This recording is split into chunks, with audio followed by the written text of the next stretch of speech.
What's up YouTube, Capital G here, giving you guys a quick card discussion on Infinite Impermanence and Effect Failure in this video, and why I have come to the controversial opinion that I actually think Effect Failure is slightly better than Impermanence for competitive Yu-Gi-Oh! Right now. I personally prefer it in this meta specifically, and I want to talk about some of the reasons why that is. And let me just first start off by saying that price was not a factor in forming my opinion. Price had nothing to do with it. For anybody who is thinking Cap G just too poor to afford copies of Impermanence confirmed, that is actually not true. I formed this opinion after playing at my regionals a couple of weeks ago with Salamangreats, and if you watch my video where I did a deck profile, you'll notice that I played Infinite Impermanence and Effect Failure in the main deck of that Salamangreat build. In fact, I ran more copies of Impermanence 3 than I did Effect Failure, so I have played with the two cards in the same deck and I've compared them through competitive play, and really I just kind of feel like Impermanence, I feel like we've been kind of buying into a major misnomer about this card in comparison to Effect Failure for almost a full year now. Now I know that the general consensus when you compare these two cards, a lot of people have always said, Effect Failure isn't as good because it can be stopped by Called by the Grave, while Infinite Impermanence cannot.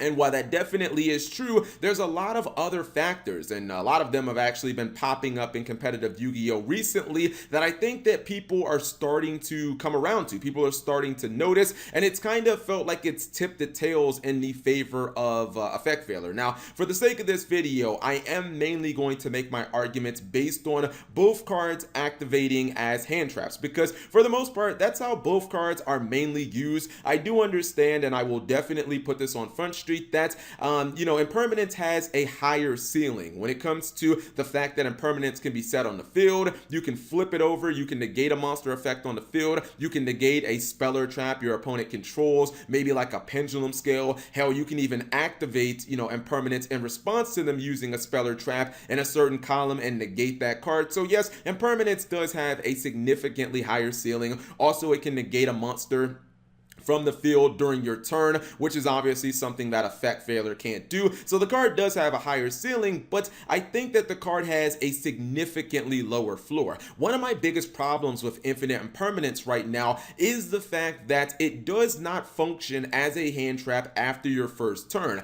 And what I mean by that is the second that you commit any single card on your field, Infinite Impermanence instantly loses its ability to function like a hand trap. Let's just say that you're going first, you're going to put something on your field because either you want to start comboing with your deck or you just want to have some type of field presence, etc., etc. There really isn't a deck in Yu-Gi-Oh! That on its first turn isn't going to put something on the field ideally. So the second that you put a card on the field, you now have to commit the Infinite Impermanence on the field as well to have it function as an actual defensive card. So for it to have value, you gotta put it on the field as well. And right now on Yu-Gi-Oh! I kind of feel like a lot of the decks want to commit as little to the board as possible in their first turn, simply because there is so much punishment right now. Think about a lot of these kind of go second builds, like your go second Sky Striker or your go second ABC, even a deck like Cyber Dragons that will always blind second. Pretty much all of these decks are running things like Evenly Match, and Evenly Match, that card is an absolute blowout that can win a player a duel if it resolves successfully. And the more cards you have committed to the board, obviously the more you are going to be punished by that. And right about now you're probably thinking, okay Cap, if I did have to commit my Impermanence on the field only to get blown out by an Evenly Match, that definitely would suck. But that's only one specific example. You're not necessarily swaying me, and while that is true, I'll admit that is one specific example where Impermanence would get blown out a lot harder than Effect Failure. What you're really kind of missing is the fact that it's much easier in Yu-Gi-Oh! To deal with cards that are on the board as opposed to dealing with cards that activate in the hand. Let's be real, if you're activating some type of effect that activates in the hand, that is the safest place you can actually use a card, because how do you stop a card from activating in the hand before it actually activates? Usually you have to discard it, right? But cards like, Topologic Bomber or Gumblar Dragon, things like Confiscation, the Forceful Sentry, Delinquent Duel, etc., etc. Konami has a long history of pretty much banning a lot of the prominent discard cards out of Yu-Gi-Oh! So it's incredibly difficult to stop cards that activate in the hand before they do. They're not really susceptible to your normal forms of removal, while cards on the field, I mean, how many removal cards do we have in Yu-Gi-Oh? You can't even count them. We have so much mass removal in things like Dark Hole, Regeki, Twin Twisters, etc. If your opponent happens to have something like a Twin Twister and they simply blindly go after your back row, there's a legitimate chance, as that is a commonly seen card in the meta, that they can actually get rid of your Impermanence, while Effect Veiler would have been sitting in your hand chilling, where your opponent generally could not attack it. And that kind of leads me into my other point, which is about the common counters. This is one of the really big misnomers that I think is kind of being dispelled right now. For the longest time, we've always heard about how, Called by the Grave is the hard answer to all hand traps, and it stops Effect Veiler. So don't play Effect Veiler because Impermanence doesn't have to deal with that. And again, that is definitely true. Your Called by the Grave can absolutely wreck an Effect Veiler, and then you won't have to worry about being Effect Veilered for the rest of the turn. Also, it will negate the Effect Veiler that tried to activate. However, when you think about Impermanence, aren't there actual hard counters to that card as well? Obviously, I just named a couple, but let's talk about some of the other cards that are absolutely devastating if your opponent drops on you. Right now, I feel like the floor is so much lower on Infinite Impermanence in comparison to Effect Veiler because the answers to Impermanence are so much harsher. For instance, let's just say that you have an Effect Veiler and Ash Blossom and Joy Springs, two of the most prominent hand traps in Yu-Gi-Oh right now, and we're going to give your opponent the #1 answer to Effect Veiler and really all hand traps in the game, Called by the Grave. So let's say your opponent tries to use one of their,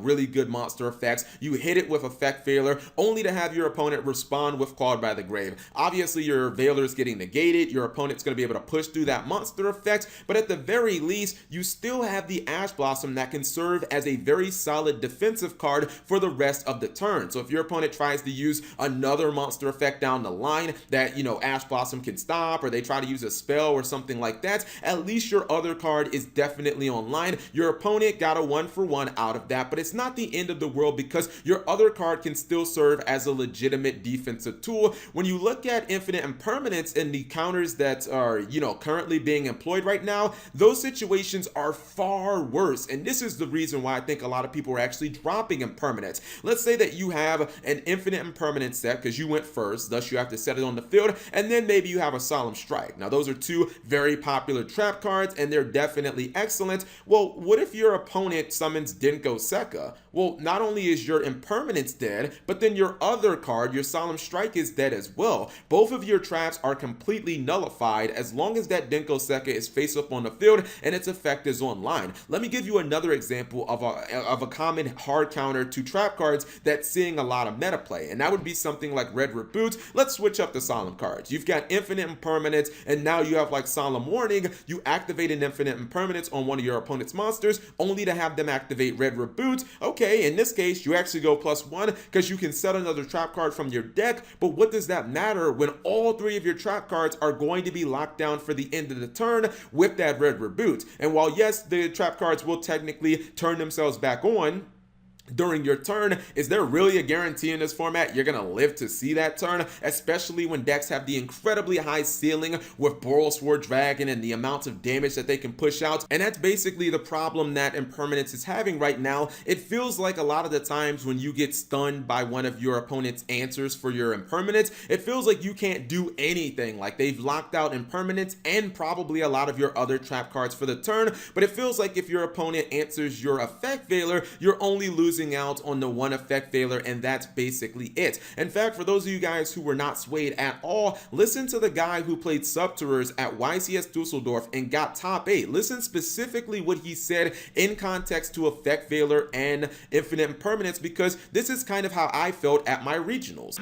Free Veiler because I don't want to play Impermanence because I thought a lot of Danger Thunder things, and I don't want to lose to Denko. Now, with all that being said, do I still believe that Infinite Impermanence is a great card and that it deserves a spot in this meta? Absolutely. I think that it has a lot of innate synergy in certain archetypes that Effect Veiler does not. Some of them that come to mind would be Altergeist and Paleo. The fact that it is a trap just makes it so much more useful in those decks, and I would never recommend that you run Effect Veiler over Impermanence in those decks, because obviously in Altergeist you need to activate a trap if you want to use Multi-Faker's effect. Using her turn 0 is also just pretty pretty nuts. And even in Paleo, just activating a hard trap card means you can get the same negation that you get out of Valor. Plus, you can also get a Paleo monster from the graveyard. Hell, some Paleo versions even run things like Card of Demise, which doesn't really function all that well with like hand traps. So I definitely think that, you know, overall Impermanence has a higher ceiling, but I feel like from a consistency standpoint, where you're mainly just looking at the card from a hand trap perspective, I think the right call in most decks right now is actually Effect Veiler. It's not by like some huge margin, but